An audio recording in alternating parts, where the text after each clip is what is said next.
WFYI podcasts are made possible by Bloomington, Indiana, an American college town offering experiences like indulging in grub at Nick's English Hut, taking a stroll along Kirkwood Avenue, feeling the history and magic of Assembly Hall, and providing the chance to feel like a college kid again. Plan your trip at visitbloomington.com.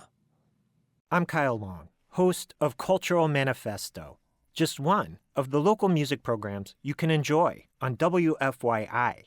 These programs would not be possible without your financial support. And to say thank you, we want to send you to see Lyle Lovett when he comes to Indianapolis on July 28th. Choose a concert ticket as your gift when you donate at WFYI.org/give. And thanks for supporting WFYI. This is WFYI News Now. It's June 25th, and I'm Abriana Herron. On today's show, WrestleMania is coming to Indy. A company says it's ceasing production of a drug that's been used for lethal injections in Indiana. And new guidance for employers implementing federal protections for pregnant workers. Passing the law is one step, but then making sure that workers know their rights and employers know their obligations is another really important part of the process. Those stories coming up, but first, former state senator Randy Head is the new chair of the Indiana Republican Party. As Indiana Public Broadcasting's Brandon Smith reports, the party's state committee unanimously elected Head to the position on Monday. Head served 11 years in the state legislature, worked as a deputy prosecutor, and currently works as a lobbyist. He ascends to the position of party chair after current chair Anne Hathaway announced last week she would step down. Hathaway became the first woman to lead the Indiana GOP last year, but said recently she only ever intended to serve temporarily until after this year's primary election. Head is a member of the committee that elected him chair and says the relationships he built there will help him hit the ground running.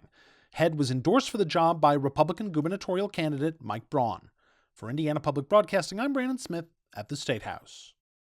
WWE and Indiana Sports Corp are teaming up to bring the sports entertainment company's three largest stadium events, Royal Rumble, SummerSlam, and WrestleMania, to Indianapolis. The companies announced Monday that the partnership, the first of its kind, will see the Royal Rumble held on February 1st, 2025 at Lucas Oil Stadium. A two-night SummerSlam and two-night WrestleMania will be held at the stadium in future years. WWE says WrestleMania, SummerSlam, and Royal Rumble have a combined economic impact of more than $300 million. The agreement also includes WWE television shows Raw, SmackDown, and NXT, as well as WWE live events taking place at arenas in locations including Indianapolis, Fort Wayne, and Evansville through the partnership. An East Coast supply company says it's ceasing production of a drug that's been used to carry out lethal injections here in Indiana.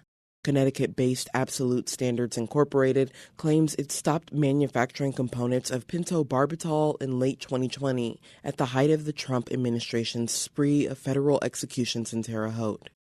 It was quite unsettling and concerning to learn that we have a company based out of Connecticut that is doing something like this. That's Connecticut State Senator Saud Anwar, who confirmed the authenticity of a letter obtained by WFYI News, which the company sent to his office last month.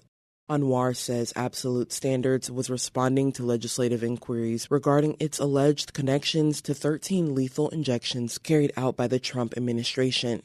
In April, Anwar and another legislator requested a meeting with company officials. So we were in the process of planning press conferences and other means, and including collaborating with businesses. That's when the company broke its silence and issued the letter clarifying it quit making the drug and has no plans to resume making it. Absolute Standards did not respond to inquiries. In its letter, it insists the production of pentobarbital was legal according to state and federal law. Still, the state AG's office says it's looking into the company's actions. And for our final story today, a new rule from the Equal Employment Opportunity Commission provides guidance to employers for implementing federal protections for pregnant workers. Indiana Public Broadcasting's Tamoria Cunningham reports how one organization in the state is spreading awareness to employers and workers affected by the new protections. Erin Macy is with the Indiana Community Action Poverty Institute. The institute recently held an informational meeting to explain the final guidance for the Pregnant Workers Fairness Act and how it applies in the workplace. Macy says it's important to keep people informed so those who qualify can access those protections. In Indiana, we don't have state-level protections, and passing the law is one step, but then making sure that workers know their rights and employers know their obligations is another really important part of the process. The PWFA took effect last June and requires most companies with more than 15 employees to grant reasonable pregnancy accommodations to workers. The final rule gives examples of accommodations such as additional breaks and time off for healthcare appointments and clarifies which medical conditions related to pregnancy and childbirth workers may seek accommodations for. For Indiana Public Broadcasting, I'm Tamoria Cunningham. That's all for today's episode of WFYI News Now. Our podcast is produced by Drew Daudelin with support from the news team at WFYI and public media journalists across the state. Our news director is Sarah Neal-Estes.